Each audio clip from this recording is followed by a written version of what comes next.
Hello and welcome. Today we're looking at the SJRC F11 PRO, courtesy of TomTop.com. Check out their site for more cool quadcopters just like this one. Now, this folding brushless GPS quadcopter has a 2K camera that streams in 5G. It has plenty of automated features such as waypoints, follow me, point of interest, return to home, auto takeoff, auto land, and many others. So let's go ahead and check this out. Now, the drone comes in this shiny silvery rectangular box showing the quadcopter there in the front. And this is the SJRC F11 PRO folding drone. And underneath it has a 90-degree articulating camera. Also underneath the box there is a listing of some of its key features, such as being foldable. It has GPS return home. It has point of interest, waypoints, active track, hand gestures, and a 25 to 28 minute long flight time. So a lot of great features packed into this quadcopter. And now also looking here at the top, we have the SJRC app QR codes, so you can scan these to download the app on either your Android or iOS device. Here on the sides of the box it just simply says F11 folding drone, and then here on the back it has some cautionary and warning notes, and it seems like it comes in three colors, black, white, and even blue, so that's kind of interesting. So without further delay, let's open up the box and check out what's inside. We'll open it up here from the bottom, and here's a little styrofoam sheet, so we'll remove that, and everything is nicely packed in there. As you can see the drone and transmitter and the accessory boxes, so very nice. We'll start out here with the drone, a very sleek looking drone.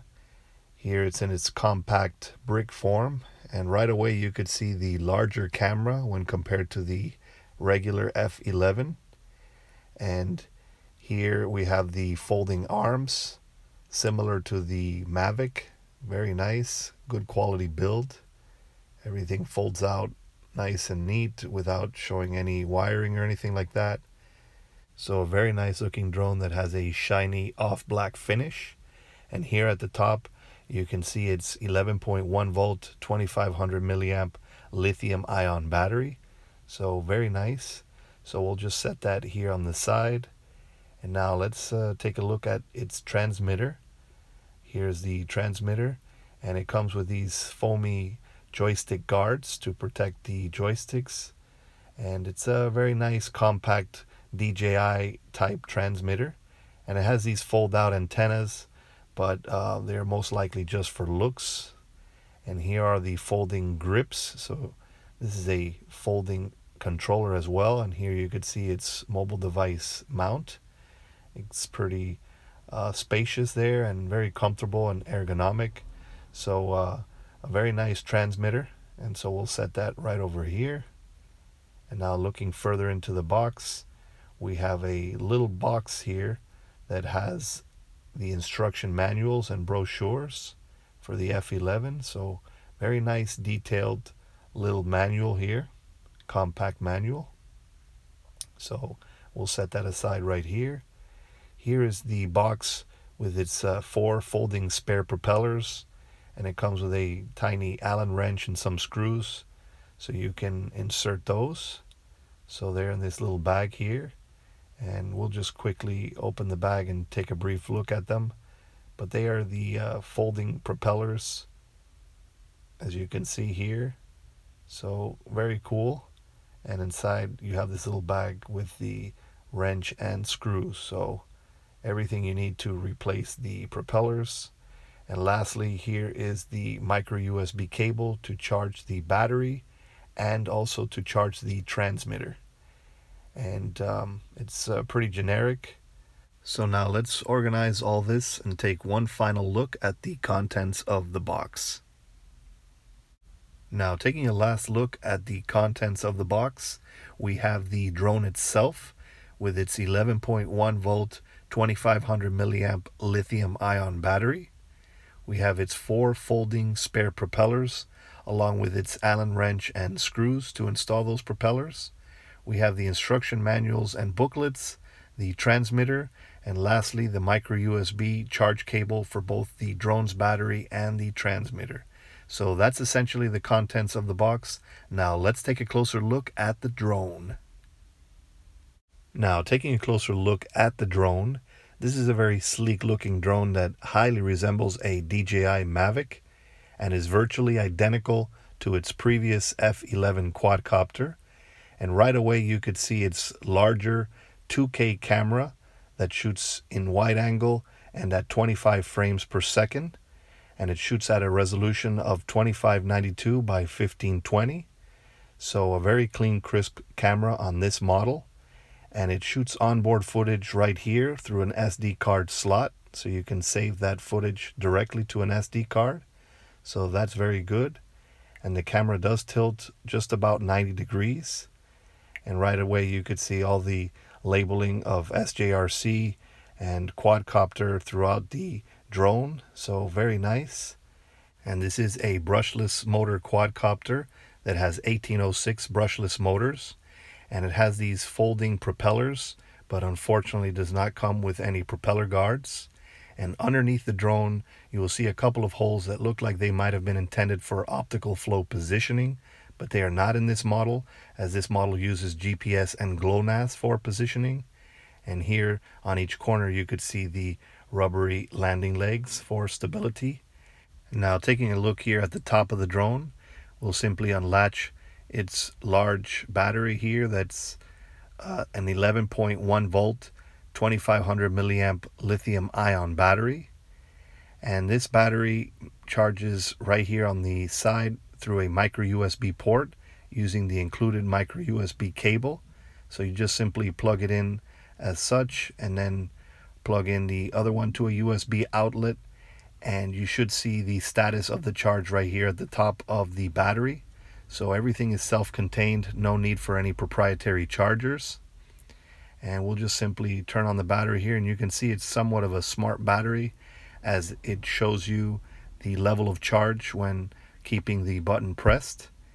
And this battery takes about 2 or 3 hours to charge, but provides the quadcopter with around a 25 to 28 minute flight time, an excellent flight time for this quadcopter. So now moving on to the arms of the drone, as you can see, it is a foldable quadcopter, and it folds a certain way. You have to start with the rear legs followed by the front legs, and you have to align the propellers to achieve a smooth fold. But once you do, you can see it's very sleek and has a brick-like appearance to it. So very cool, very streamlined here. And then you can simply unfold it by starting with the front legs and then following up with the rear ones. So very good build quality, and everything folds out nicely. Now let's activate the drone here and take a look at its LEDs. It has very bright LEDs on each corner, so definitely a good candidate for an evening flight, as you can see here. And so the LEDs have several colors, such as red and blue, so depending on the status it can have different colors. So now looking at both the original F11 and the F11 Pro, they're virtually identical. The F11 Pro is on the left and the regular F11 is on the right. And the main differences are the finish is a little shinier and off black on the Pro, and the regular one had a full black finish. And the main difference is the camera. The original had a 1080p camera, while this one has a 2K camera. And we'll put them here side by side so you can take a look at how similar they are, and you can see the main difference with the camera. The F11 Pro has a larger, more powerful camera when compared to the previous F11 model. It shoots at a higher resolution, a 2K resolution, and it has a higher frame rate of 25 frames per second compared to the original's 20 frames per second.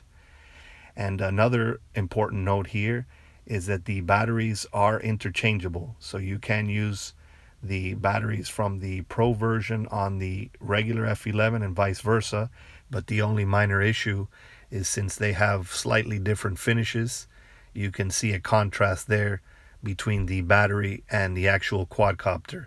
In this case, we have the regular battery on the Pro, and you can see the different tones there. And right now we have the Pro on the regular F11, and you can see the differences in the tone. But aside from that, it works perfectly. It gives the same flight time and has the same performance. So now let's take a closer look at its transmitter. Now, taking a closer look at the controller, this is a very comfortable, compact, DJI-like transmitter, and it's exactly identical to the previous F11 transmitter, and in fact, it can even bind to it. And this controller has a built-in internal 3.7 volt 300 milliamp LiPo battery, and it also has these fold-out grips that you can simply fold out and improve your grip by holding the transmitter securely through your palms. You can also fold them in since they're optional, and it has these folding antennas that are just for looks. There doesn't appear to be any wiring running through them, and it also has this fold out mobile device clip that can hold a pretty large cell phone but not quite a tablet. Going over the controls, we have the left throttle stick followed by the right rudder stick, and then we have the headless mode button, and if you keep it pressed, it will enable or disable GPS.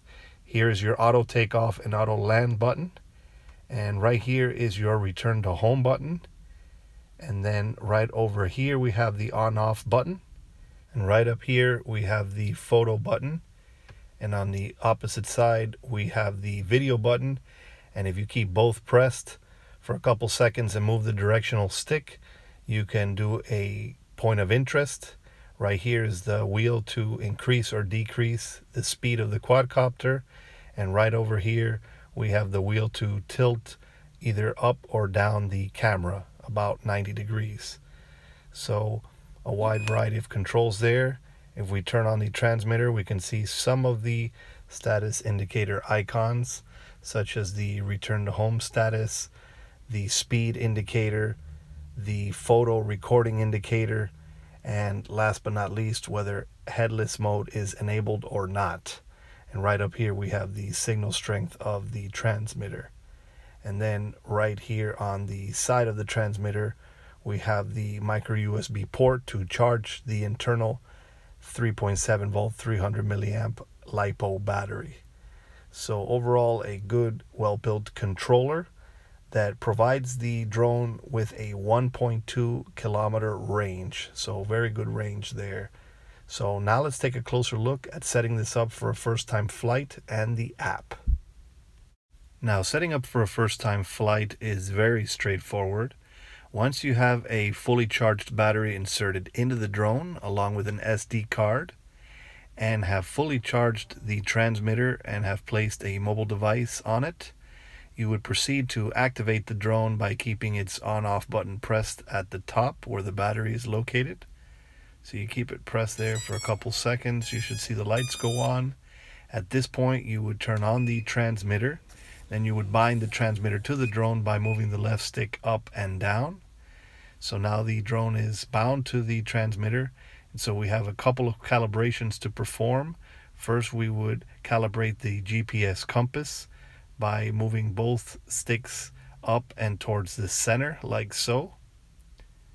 And so once you move them both to the upper center, you should see the lights start to rapidly flash pink. At this point, you've got to rotate the drone about 3 or 4 spins on its horizontal axis until a couple of the lights go solid, and you should see the rear lights went solid. Then you would face the camera upwards and rotate it another 3 or 4 spins until the front lights go solid, and now you can place the drone flat at the ground level and it should blink and search for satellites. While it's at the flat ground level, you can also calibrate the gyros by moving both sticks up and out, and you should see the lights rapidly flash and the camera should reinitialize. And so that's another recommended step. Now you can arm the motors by moving both sticks down and towards the center once GPS lock has been achieved, or if you turn off GPS, and then at that point you can provide some altitude, or you can also push the auto takeoff and auto land button to also take off. So a couple of options there. But now, as we're waiting for satellites, we would go ahead and connect to the drone's Wi-Fi using the app. So let's go ahead and try that right now. Now, once in your mobile device's Wi-Fi settings, you want to look for an entry that says SJRC Pro, and it'll have a serial number after it. And so once you connect to this SJRC Pro, which has no default Wi-Fi password or anything like that, you would just connect to it and then go ahead and launch this app right here, which is SJRC Pro, and it has the SJRC icon, and it's in both the iOS and Android app stores. So once you download that, you would go ahead and launch it, and you will be greeted with this screen right here where you can select among several SJRC quadcopters, but the one of interest is the F11 GPS, and you have several options underneath, such as quick start, controls, tutorials, so on and so forth. But the one you want to get started with is controls. So you would launch that, and right away you should get a live video feed with the drone, as you can see here. And it's a very clean, crisp video feed with pretty little latency, as you can see here. And it has a pretty good FPV range of around 500 meters with the 5G Wi-Fi. So a very good live video feed between the drone and app. So very clear and crisp and low latency. And so now moving on to the app, going over some of the icons and controls here. This one will take you to the special flight modes. For instance, this first icon will enable the follow me or active track. The first icon is the follow me, where it will follow the mobile device, while the second is the active track, where you specify an object to follow. This is the return to home. This is the auto takeoff and auto land. Right here is the gesture photograph. So you can put up a gesture and it will automatically shoot photos. Here is the photo and video buttons. This is the sound recorder. And then we have the waypoints icon, where you would set your waypoints on the map, and you can submit or send them. You can delete a single waypoint or delete all the waypoints, and you can adjust whether the map shows satellite view or street view. So plenty of options there. Here we have your photo and video gallery, where you can see your taken photos and videos, and you can edit whether to remove them or not. Here we have our flight log, where you could see the dates and distances and speed and altitudes of all your flights. Then right here you can split the screen for FPV view, and you can put these in VR goggles. And then you can use this icon right here to invert or flip upside down the FPV view if necessary. And we have this satellite icon right here that shows the GPS strength.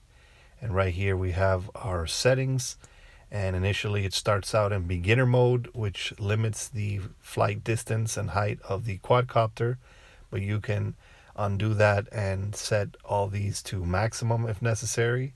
And as you can see, there's a maximum flight distance of 1.2 kilometers and a maximum flight height of 120 meters. And then you can set the return to home height. And then also we have some telemetry down at the lower right corner, where we have our distance and altitude, and then our vertical and horizontal speeds. So a lot of good telemetry there, plus the status of the quadcopter on the lower left. And then we have our satellite strength or GPS strength on the top right. So a lot of telemetry and a lot of neat features with this app. So overall, a very impressive quadcopter for the price, with a very good camera, a 2K camera that streams in 5G Wi-Fi at a good FPV range, and it has an excellent control range and an excellent flight time and a very good build quality to it. So let's take her up for a spin and see how she performs.